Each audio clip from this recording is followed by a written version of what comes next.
ng dokumentong yan. Actually, Pag as wala I po said yan, earlier, excuse hindi me, po excuse siya me. po No, pwede. excuse Ma'am, me. excuse me No, kasi... no, excuse me, Attorney Roque. I'm sorry, madam, but I am a Yes, it's all resource right. person invited. Yes, you are. I was Wait. asked Let me to finish. answer. Yes, you Hindi ko po already answered in maintindihan, excess. Kapag gusto niyo Sandali akong po. tumigil, papatigil niyo ako kapag ako nag-explain. Yes. I thought we were engaged in the Attorney. search for the truth. Attorney Roque, please be reminded to respect the chairperson.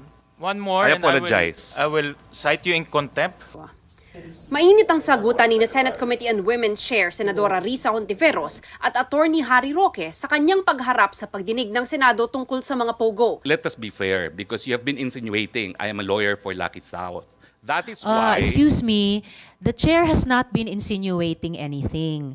The chair and the members of the committee have been asking questions based on the testimonies, sworn testimonies. Ipinatawag si Roque sa pagdinig matapos madawit ang pangalan niya sa niraid na Lucky South 99 Pogo Hub sa Porac, Pampanga.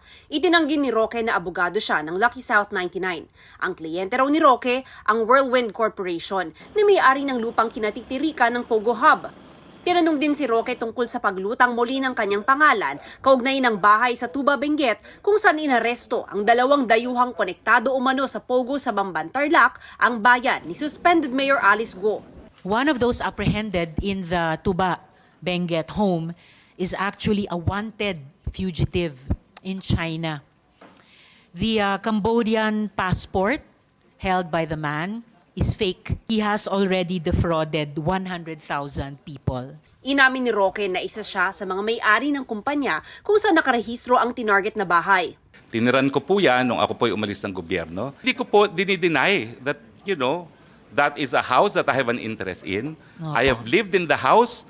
Ang sinasabi ko lang po, pinaupahan po yan and possession is now with the lessee.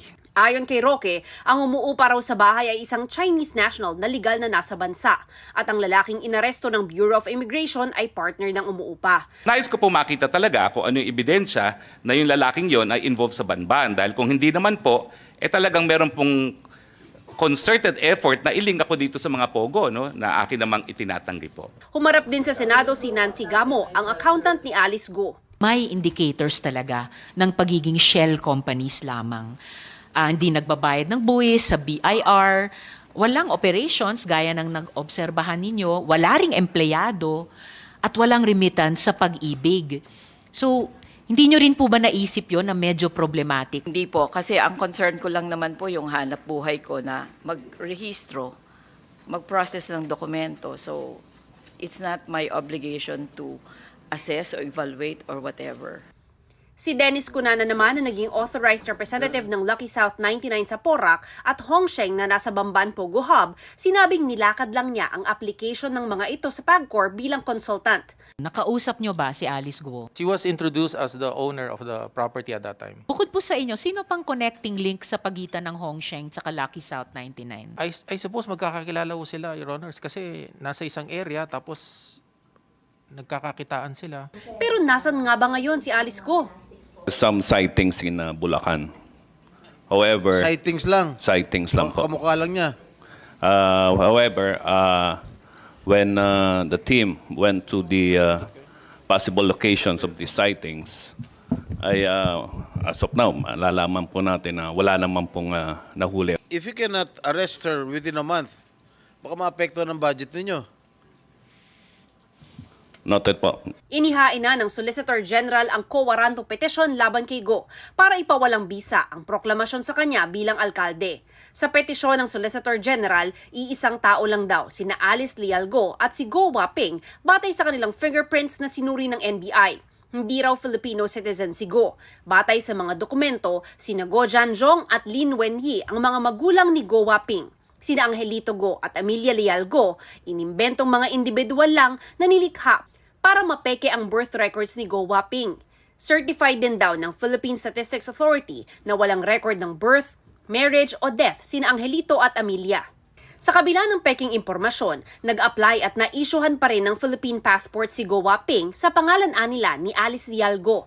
Ayon sa Solicitor General, maituturing na serious dishonesty o matinding pagsisinungaling ang pagdedeklara ni Go na Pilipino siya sa kanyang mga dokumento gaya ng passport at certificate of candidacy.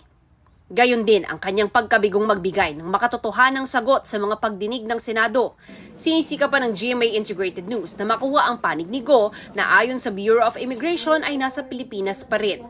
Inaasahan namang aalis ng Pilipinas ang 20,000 dayuhan na nagtatrabaho sa mga pogo kasunod ng idineklarang pogo ban ni Pangulong Bongbong Marcos sa kanyang State of the Nation address.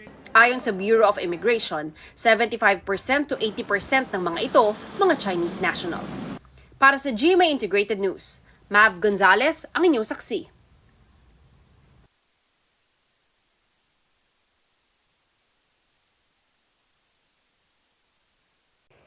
Mga kapuso, sama-sama tayong maging saksi.